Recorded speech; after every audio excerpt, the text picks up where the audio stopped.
From as long as 20 metres to as little as just a few centimetres, there are more than 4,000 species of seaweed worldwide.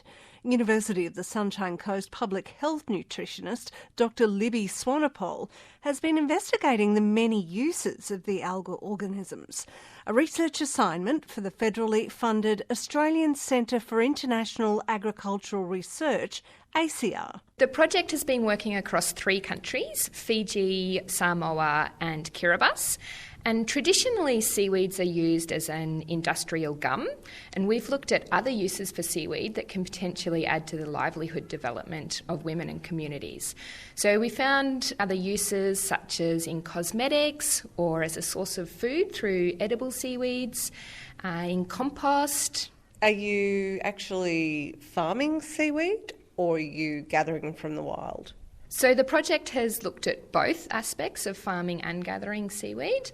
We've been able to grow a lot of caulerpa, which is also known as sea grapes, in Kiribati, and that's been used in food sources for women. Traditionally, sea grapes are used in Samoa and Fiji as a source of nutrition, but in Kiribati it's not very popular. So we actually took a group of women from Samoa who were local harvesters of seaweed, and we flew them to Kiribati, and we ran workshops training women on how to collect the sea grapes from the ocean, how to clean it, prepare it, and use it in their diet. What does it taste like? It's actually delicious. They're little tiny crunchy balls that are a little bit like caviar, and they pop in your mouth and they've got a peppery aftertaste. They certainly have that marine flavour to them as well, though. Libby Swanepoel is one of 15 people chosen for a John Dillon Fellowship this year. They represent a range of countries, including Nepal, Pakistan, Samoa, Myanmar, China, Uganda and Indonesia. The great outcome has been networking, not just with the other fellows from 11 different countries, but we've been able to travel around some of the big ACIAR hotspots in Australia and meet researchers that are really leaders in their field. So that networking opportunity has been brilliant. So that'd really fire up your enthusiasm and get motivated by seeing such smart, intelligent people at work? Yeah, absolutely. And all of the researchers are so passionate in their own fields.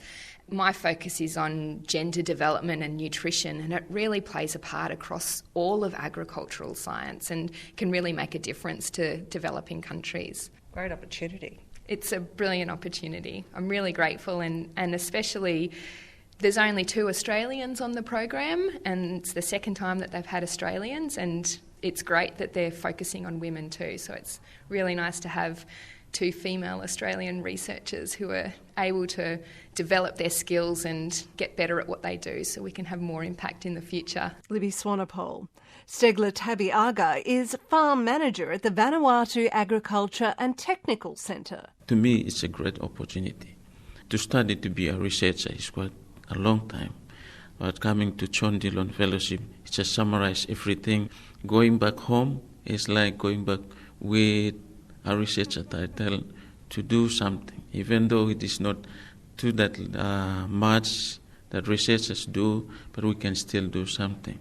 We got a summary of what is happening in research. This year, the University of the Sunshine Coast administered the John Dillon Fellowship on behalf of ACIAR.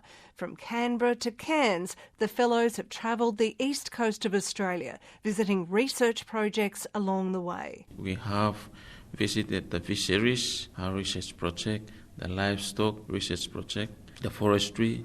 Steglar Aga, how does this help you do your job back in Vanuatu? With all that I have learned, I believe it will be a very helpful tool for me.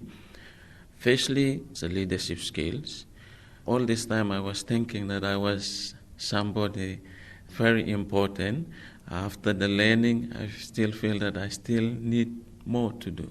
The leadership skills, how to get my workers, how to motivate them to do the work that we're wanting them to do.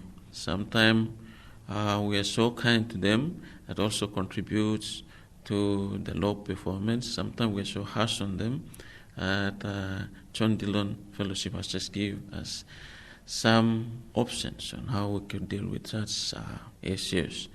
What we want to do with the head is to increase the productivity, and also find market options that farmers can tap into to increase their income and also to improve their livelihood, to help the overall goal of trying to help the mankind in providing food, making it available.